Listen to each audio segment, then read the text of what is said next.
Camp Cretaceous, The Breakfast Booth Files. I work in post-production QC for animated series, usually the kind dumped on streaming services in bulk.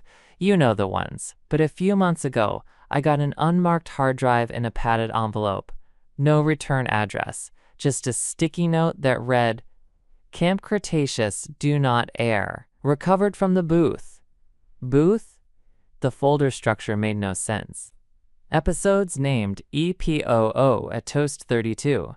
T-Rex _ final _ 4 _ 4 _ 4 _ 4 _ real.mp4. And ominously, egg _ blood _ vomit _ final _ final _ final _ use _ this _ 1.mp4. There were 43 files, but one stood out. Dennis _ camp _ Creta _ final _ dawn.mkv. I opened it. Sauropod the episode. The animation looked wrong. Characters were moving slightly off model, and everything had this weird live-action background. They stood in what I can only describe as a Denny's bathroom painted jungle green. Ben, Darius, Yaz, and the others huddled around something off-screen. There were vines taped to the walls, like scotch taped, with price tags. Kenji said, "That's not a dinosaur. That's Greg from accounting." They panned the camera. What I thought was a velociraptor twitched violently, then slumped over. Its head fell off. Underneath, a bald, terrified man wearing 3 green morph suits and covered in Elmer's glue and envy. Yaz screamed. The camera zoomed in on her eyes, but instead of reflection, her pupils were small spinning globes showing Earth, upside down. Ben whispered, "We never left the booth. This isn't an island. This is Table 7. DNA Jeff Goldblum appears the first time. Suddenly, Jeff Goldblum stepped into frame holding a mop. Oh, sorry. Wrong set. I was looking for... yes. The macaroni chute." He moonwalked out. No one acknowledged it. Back to the kids. They fled from a creature labeled Triceratodont, which turned out to be 3 people in a trench coat, spray-painted green and yelling dinosaur noises through a kazoo. Brooklyn started sobbing. "This isn't Isla Nublar. This is a chain restaurant in Tampa." The camera cut to a wide shot, and there it was. Napkin dispensers. Syrup caddies. A broken automatic soap dispenser sparking in the corner. Hot beverage, the Dunkin' reveal. Cut to a window.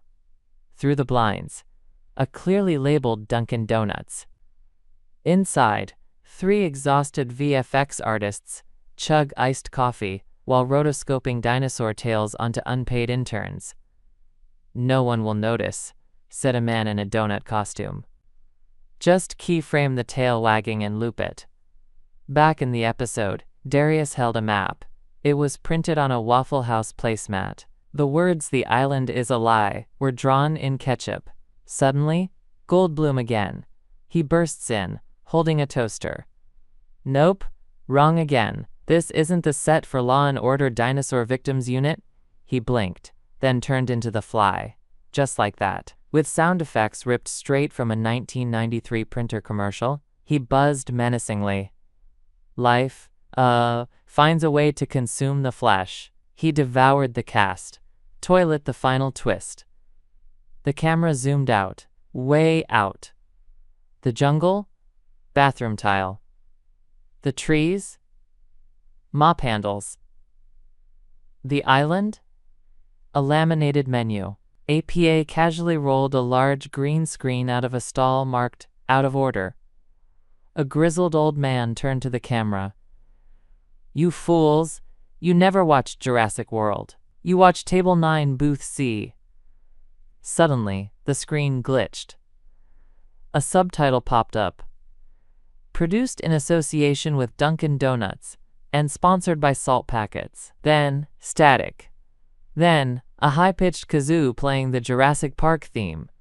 Then, blackness. Memo final notes from the QC report. File metadata includes the phrase, filmed entirely on location at Denny's number 481. Goldblum's image appears in 7 different timestamps. None were in the script. The file regenerates itself if deleted. My microwave hasn't stopped spinning since I watched it. It's not plugged in. I went to Denny's to investigate. There was no booth C. But the waitress said, "Oh, you're the third one this week asking about the fly.